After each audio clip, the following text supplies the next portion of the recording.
Go to the things that I wanted to know more about. If I knew a lot about something, I didn't want to go sit in something for 50 minutes and say, well, I already knew that.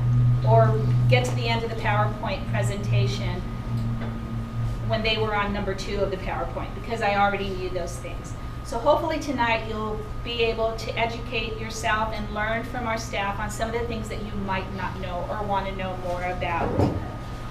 And I can't thank staff enough because they have been so diligent, and when I came this evening, I was just in awe of the preparation that they put into this town hall meeting this evening.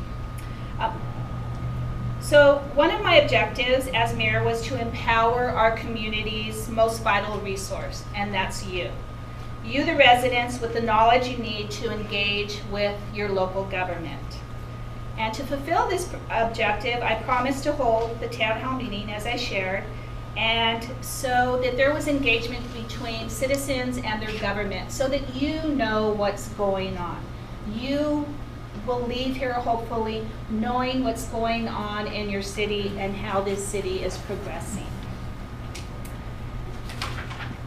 And we want you to know what's going on, not just in the city, but in your individual neighborhoods. And notice I said your neighborhoods, which actually become the whole community's neighborhood. So it's our community. Our neighborhood comprises of over 35,000 residents who come from all walks of life and have traditions, cultures, and unique attributes. Combined, we are one complete neighborhood. If you've had the chance to read the latest issue of Connect magazine, you probably heard of the concept of complete neighborhoods. We did a countdown in the magazine from A to Z of the attributes that make Temple City one complete neighborhood.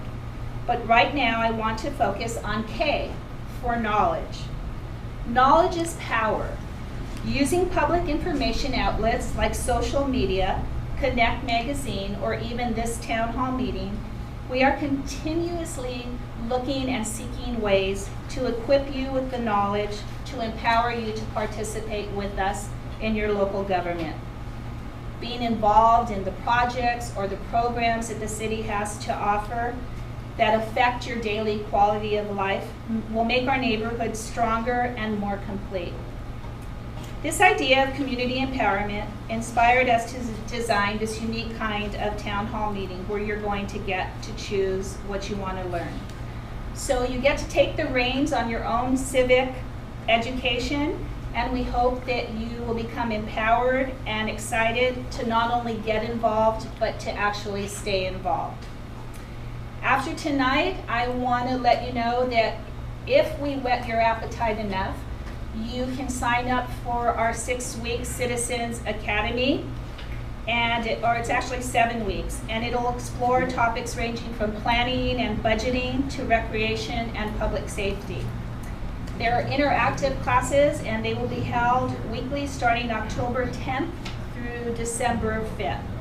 And if you're interested in that, you can go onto the city website, and I believe there's an application that you can fill out online. Or if you don't like using a computer or your computers aren't friendly to you, you can go to City Hall and they will help you or give you an application too. Some things where you can engage with us if you are using social media is the city has a Facebook page, we have an active Twitter, and you can get daily posts on things that are happening in our city. So before we break for each session, I want to leave you with another letter of our complete neighborhoods, and that's the letter Y. Y is for you. Your participation is key to shaping the future of our city in what you would like it to be. So pick 2 of the 3 sessions, and those sessions are economic development, our budgeting, and our community preservation, formerly known as code enforcement. In the city finances session, our administrative services director, Tracy House, who's right back there, will give us the rundown on financial operations and the new priority-based budgeting process, which is actually cutting edge right now. The economic development session will unravel the connection between planning and economic growth and is presented by Economic Development Manager Brian Hayworth and Community Development Director Mark Persico, sitting to my left.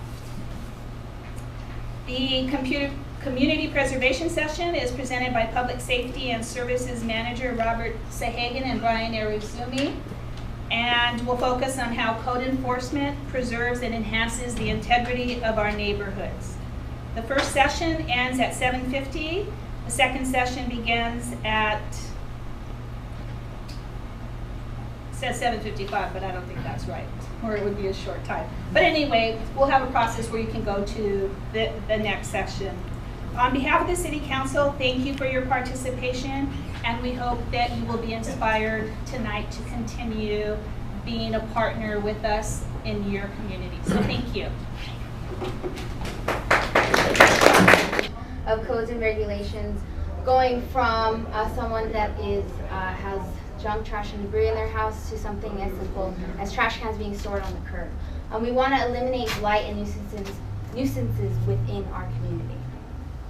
So our mission statement, we want to provide superior service to our community. We want to be firm, fair, and consistent when carrying out our enforcement duties to every single resident within the city. We want to assist the residents with creating solutions to any concerns that they may have. We want to seek voluntary compliance. That is our main goal as well. And the most important, we want to promote and maintain safe and desirable living and working conditions and environments. Our goals.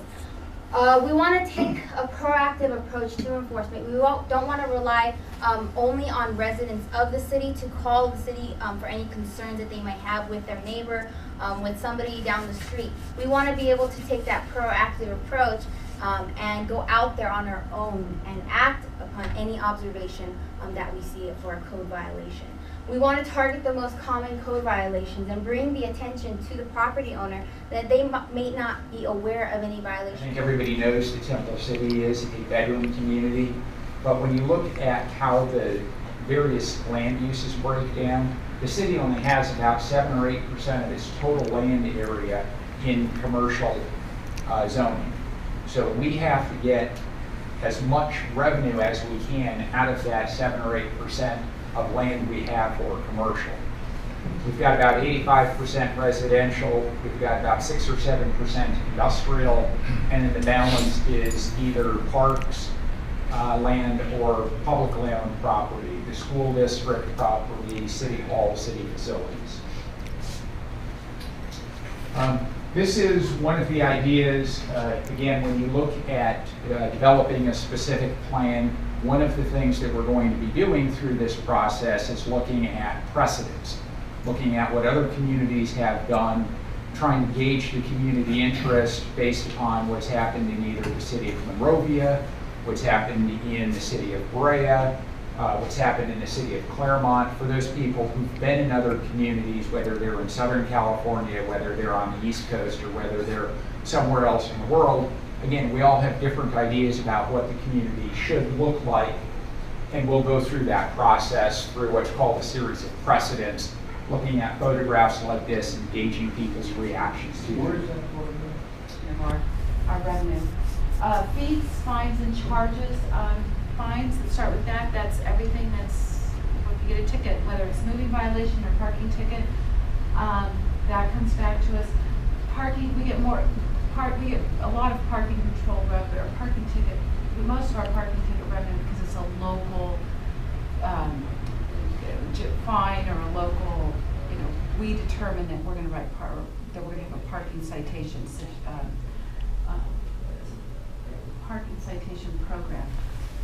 The other part of that is motor vehicle is actually moving violation. So every time one of those guys on motorcycles writing a ticket here in Temple City, we get some of that back.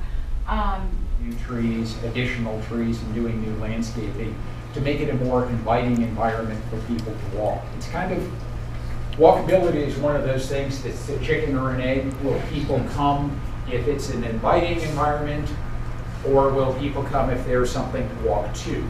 So what the city, we're trying to work both fronts at one time by putting the public infrastructure in place with sidewalks and trees, and then talking to developers and talking to tenants to try to bring them into town.